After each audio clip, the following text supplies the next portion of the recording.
अमरावतीच्या राजकारणात आज मोठी घडामोड घडली आहे। जिल्ह्याचे माजी पालकमंत्री आणि शिवसेना शिंदे गटाचे विभागीय संपर्क प्रमुख जगदीश गुप्ता यांनी आपल्या पदाचा राजीनामा दिला। आज श्रमिक पत्रकार संघाच्या भवनात त्यांनी ही माहिती दिली।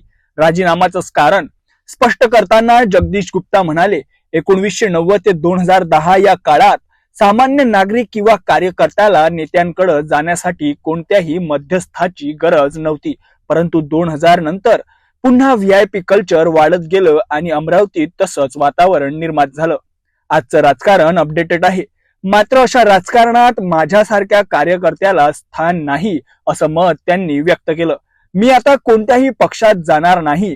या महानगरपालिका निवडणुकीत ज्या कार्यकर्त्यांनी मला साथ दिली त्या सर्वांसाठी व्हीआयपी कल्चर बाजूला ठेवून कार्यकर्ता सुद्धा नेत्यांशिवाय लढू शकतो हा संदेश देण्याची माझी इच्छा आहे, असं जगदीश गुप्ता म्हणाले।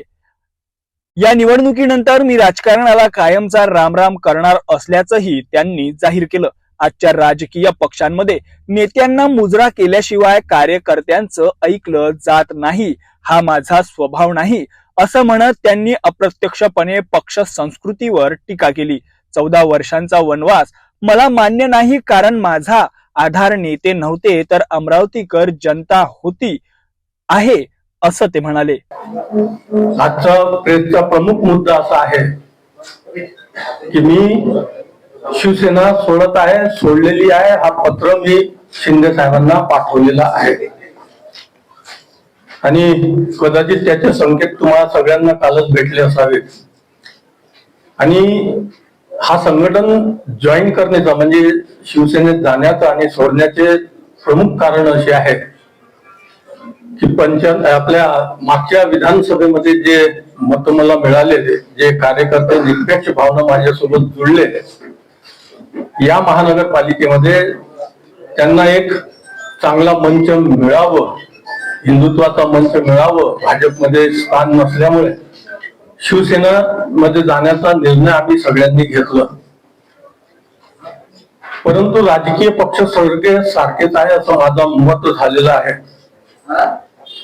सर्व राजकीय पक्षामध्ये नेत्यांच्या समोर मुजरा केल्याशिवाय कोणत्याही कार्यकर्त्याचं भलं होत नाही। आणि इथे ती परिस्थिती बघितल्याबरोबर आणि त्याचबरोबर माझ्यासोबत अनेक वेळा वेगवेगळे कमिटमेंट करण्यात आले आणि ते कमिटमेंट माझ्यापुरतं नव्हते, तर मी जे कमिटमेंट घेत होतो, माझ्यासोबत जे कार्यकर्ते होते, जे सहकारी होते, व मित्र परिवार ज्यांनी अनेक वर्षापासून मला साथ दिली, त्यांच्यासाठी मी कमिटमेंट घेत होतो। परंतु ते कमिटमेंट झालं, बोलणं झालं की 2 मिनिटात ते कमिटमेंट तुटत होतं।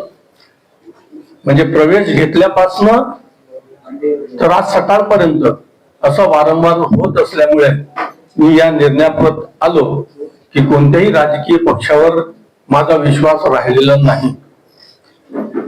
या निवडणुकीमध्ये सुद्धा म्हणजे शिवसेनेमध्ये उतरल्यानंतर माझ्या डोक्यात एकच होतं की 90च्या आधी राजकारणामध्ये जे व्हीआयपी कल्चर अमरावतीमध्ये निर्माण झालं होतं, तो व्हीआयपी कल्चर मोडून पुन्हा व्हीआयपी कल्चर इथे स्थापित झालं होतं, तो तोडण्यासाठी मी या निवडणुकीमध्ये उतरलो। आणि ती इच्छा होती की 90 ते 2000 पर्यंत 10 वर्ष कोणत्याही कार्यकर्त्याला, सामान्य नागरिकाला सुद्धा कोणत्याही नेत्याकडे जाण्यासाठी कोणत्याही प्रकारचा मध्यस्थाची आवश्यकता राहत नव्हती।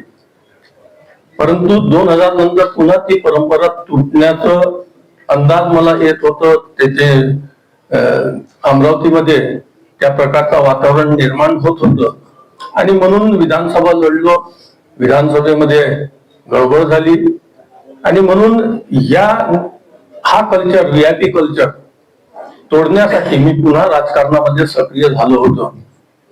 परंतु मला असं वाटतं आता की मी आउटडेटेड राजकारणी आहे। राजकारणात माझ्यासारख्या कार्यकर्त्याला स्थान नाही आणि म्हणून मी हा निर्णय घेतलेला आहे की आता कोणत्याही संघटनेत जायचं नाही।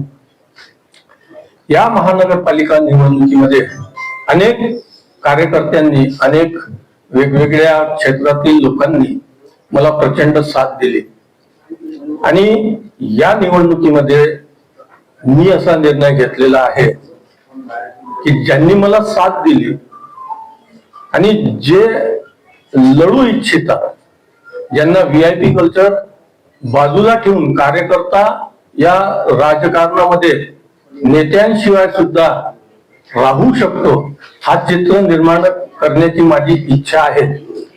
परंतु राजकारणामध्ये एकट्याची इच्छा राहून चालत नाही. यासाठी अपक्ष लढण्यासाठी मोठा जिगरा पाहिजे आणि म्हणून या संपूर्ण महानगरपालिका क्षेत्रामध्ये जे जिगरबाज कार्यकर्ते असतील, पक्ष आणि नेता शिवाय ज्या प्रकारे मी विधानसभा लढलो त्याच प्रकारे प्रभागाच्या निवडणुकीमध्ये लोकांच्या भल्यासाठी, अमरावतीकर जनतेसाठी जे कार्य करू इच्छितात आणि नेत्यांच्या दुर्लक्षामुळे त्यांच्या कार्याला काही योग्य तो रिस्पॉन्स मिळत नसेल तर त्यांच्यासाठी मी सदैव तत्पर राहणार आहे.